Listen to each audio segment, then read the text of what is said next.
இது ஃபர்ஸ்ட் மலேசியாவின் செய்திகள் உங்களுக்காக.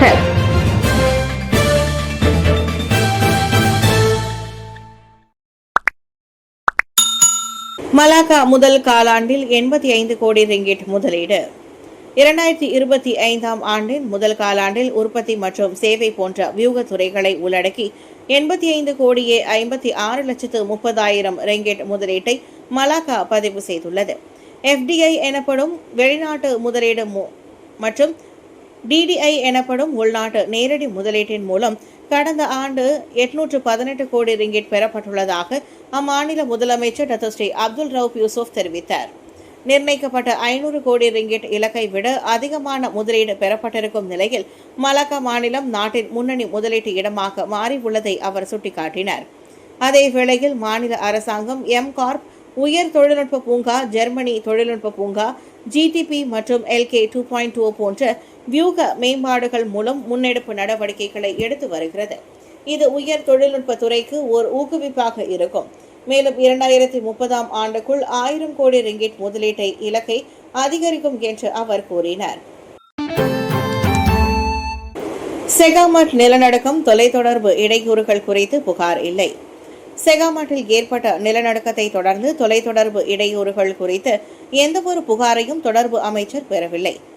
எனினும் பாதிக்கப்பட்ட பகுதிகளை தமது தரப்பு தொடர்ந்து கண்காணிக்கும் என்று தொடர்பு துணை அமைச்சர் தியோனி சிங் தெரிவித்தார். தற்போது தொலைத்தொடர்பு சேவை இடையூறுகள் குறித்து அமைச்சர் எந்தவொரு புகாரையும் பெறவில்லை. எனினும் நாங்கள் தொடர்ந்து கண்காணிப்போம் என்றார் அவர். ஞாயிற்றுக்கிழமை கூலாய் நாடாளுமன்ற தொகுதியில் பொது மற்றும் தனியார் உயர்கல்வி நிறுவனங்களைச் சேர்ந்த மாணவர்களுக்கும் 2024ஆம் ஆண்டின் SPM மற்றும் STPM-இன் சிறந்த மாணவர்களுக்கான நிதி உதவிகளை வழங்கும் நிகழ்ச்சியில் கலந்து கொண்ட பின்னர் தியோனி சிங் செய்தியாளர்களிடம் பேசினார். மலேசிய தொலைத்தொடர்பு மற்றும் பல்லுலக ஆணையம் MCMC-யின் பேரிடர் எச்சரிக்கை செயல்முறையை மேம்படுத்தும் பரிந்துரை 2026ஆம் ஆண்டு வரவு செலவு திட்டத்தில் இணைக்கப்படும் என்றும் அவர் கூறினார். பேரிடர்களுக்கு தயாராகும் வரையில் மக்களின் கைத்தொலைபேசிக்கு நேரடியாக எச்சரிக்கை அறிவிப்புகளை அனுப்பக்கூடிய ஓர் அமைப்பை MCMC தயாரித்து வருவதாக தொடர்பு அமைச்சர் டாக்டர் ஃபாமி ஃபாட்சில் முன்னதாக கூறியிருந்தார். தாய்லாந்து மற்றும் மலேசிய அடையாள அட்டைகளை வைத்திருக்கும் பெண்ணை போலீஸ் தேடுகிறது. கடந்த வாரம் சுங்கை கோலோக்கில் மேற்கொள்ளப்பட்ட சோதனையில் டொயோட்டா வெல்ஃபயர் ரக கார் கைப்பற்றப்பட்டதை தொடர்ந்து தாய்லாந்து மற்றும் மலேசியாவின் அடையாள அட்டைகளை வைத்திருப்பதாக சந்தேகிக்கப்படும் 30 வயது உள்நாட்டு பெண் ஒருவரை போலீசார் தேடி வருகின்றனர். எல்லையில் போதைப் பொருளை கடத்தும் கும்பலுடன் அந்த பெண்ணுக்கு தொடர்பு உள்ளதாக நம்பப்படுவதாகவும் அவர் தாய்லாந்து ஆடவருடன் திருமணம் செய்து கொண்டது முதற்கட்ட விசாரணையில் கண்டறியப்பட்டுள்ளதாகவும் கிளந்தான் மாநில போலீஸ் தலைவர் டாக்டர் முகமது யூசுப் மமாட் தெரிவித்தார். கார் எண்ணை அடிப்படையாக கொண்டு நாங்கள் பரிசோதித்தோம். தாய்லாந்து தரப்பு அவருக்கு தாய்லாந்து அடையாள அட்டை இருப்பதாக கூறினர். இங்கே மலேசியா அடையாள அட்டை இருப்பதாக அதிகாரிகள் கூறினர். இந்த பெண்ணிடம் 2 அடையாள அட்டைகள் உள்ளன. இப்போது நாங்கள் அவரை தேடும் பணியில் ஈடுபட்டுள்ளோம் என்று அவர் கூறினார். இந்த வழக்கில் தேசிய பதிவுத்துறையுடன் போலீஸ் ஒத்துழைக்கும் என்றும் அவர் கூறினார். அவரை தேடும் பணி தாய்லாந்தின் அமலாக்க தரப்புடன் மேற்கொள்ளப்படும் என்று முகமது யூசுப் தெரிவித்தார். அவதூறு வழக்கில் சனுசி வெற்றி, சைஃபுதீன் 6,70,000 ரிங்கிட் செலுத்த வேண்டும். அலோஸ்டார் உயர்நீதிமன்றம் உள்துறை அமைச்சர் சைஃபுதீன் ஹசதியோர் இஸ்மாயில் 2023இல் கெடா மந்திரி பிசார் சனுசி முகமது நூர் மீது அவதூறு கூறியதற்காக பொறுப்பேற்க வேண்டும் என்று தீர்ப்பளித்துள்ளது. கெடாவில் அரிய மண் சுரங்கம் மற்றும் மலேசிய சாலை பதிவு தகவல் அமைப்பின் கீழ் புத்ரஜயாவின் ஒதுக்கீடு குறித்து சனுசி பற்றி உள்துறை அமைச்சரின் கருத்துக்கள் குறித்து இது நிகழ்கிறது. நீதிபதி John Lee Ken How Mohamed Lee தனது தீர்ப்பில் சைஃபுதீனுக்கு சனுசிக்கு பொது இழப்பீடாக 6 லட்சம் ரிங்கிட் மற்றும் செலவுகளாக 70,000 ரிங்கிட் வழங்க உத்தரவிட்டார். மேலும் வாதிகால் முன்கூட்டியே அங்கீகரிக்கப்பட்ட விதிமுறைகளுடன் 14 நாட்களுக்குள் 2 நாளிதழ்களில் ஒன்று மலாய் மற்றும் மற்றொன்று ஆங்கிலத்தில் மன்னிப்பு கோரும் அறிக்கையை வெளியிடுமாறு சைஃபுதீனுக்கு அவர் உத்தரவிட்டார். பிரதிவாதி குற்றச்சாட்டுகளை மீண்டும் கூறுவதை தடுக்கும் ஒரு தடை உத்தரவும் விதிக்கப்பட்டது. சனுசி புக்கிட் எங்காங் சிக் கெடாவில் உள்ள ஒரு அரிய வகை கனிமங்கள் திருடப்பட்டதாக கூறப்படும் சம்பவத்தில் தன்னையும் தொடர்பு படுத்தி சைஃபுதீன் கூறிய கருத்துக்களுக்கு அவர் மீது வழக்கு தொடர்ந்தார். மாரிஸுக்கு 1.6 பில்லியன் ரிங்கெட் கூட்டாட்சி நிதியுதவி குறித்த கருத்துக்களுக்காக சைஃபுதீன் மீது பாஸ் தலைவர் வழக்கு தொடர்ந்தார்.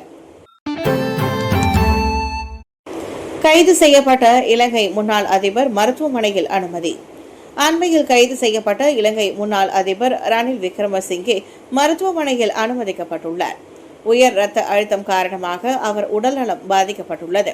சிறையில் இருந்தபோது அவரின் உடல்நிலை பாதிக்கப்பட்டதை அதிகாரிகள் உறுதிப்படுத்தினர். சிகிச்சை அளிக்க சிறையில் போதிய வசதிகள் இல்லை என்பதால் அவர் கொழும்புவில் உள்ள மருத்துவமனைக்கு அழைத்து செல்லப்பட்டதாக கூறப்படுகிறது. அரசாங்க நிதிகளை தவறாக பயன்படுத்தியதாக விக்ரமசிங் கடந்த வெள்ளிக்கிழமை கைது செய்யப்பட்டார். பதவியின் போது தனிப்பட்ட வெளிநாட்டு பயணத்திற்காக அரசாங்க நிதியை தவறாக பயன்படுத்திய குற்றச்சாட்டில் கைது செய்யப்பட்ட அவரை ஆகஸ்ட் 26ஆம் தேதி வரை தடுப்பு காவலில் வைப்பதற்கு கொழும்பு நீதிமன்றம் உத்தரவிட்டது. நாட்டின் பாதுகாப்பு கட்டுப்பாட்டில் உள்ளது ஃபாமி. பாலஸ்தீன விடுதலையை ஆதரிப்பதில் மலேசியாவின் உறுதியான நிலைப்பாட்டை தொடர்ந்து அந்நிய நாட்டு அச்சுறுத்தல்கள் அதிகரித்த போதிலும் நாட்டின் பாதுகாப்பு கட்டுப்பாட்டில் இருப்பதாக தொடர்பு அமைச்சர் டத்தோ ஃபாமி ஃபாட்சில் தெரிவித்தார். ஆனால் அதை மறுக்க முடியாது. காசா மற்றும் பாலஸ்தீன பிரச்சினைகளில் அதிக குரல் எழுப்புவதில் அரசாங்கமும் பிரதமரும் உறுதியான நிலைப்பாட்டை கொண்டிருப்பதால் உண்மையில் அவர் தென்கிழக்கு ஆசியாவில் அதிகம் கண்காணிக்கப்படும் தலைவர்களில் ஒருவராவார் என்றார் அவர்.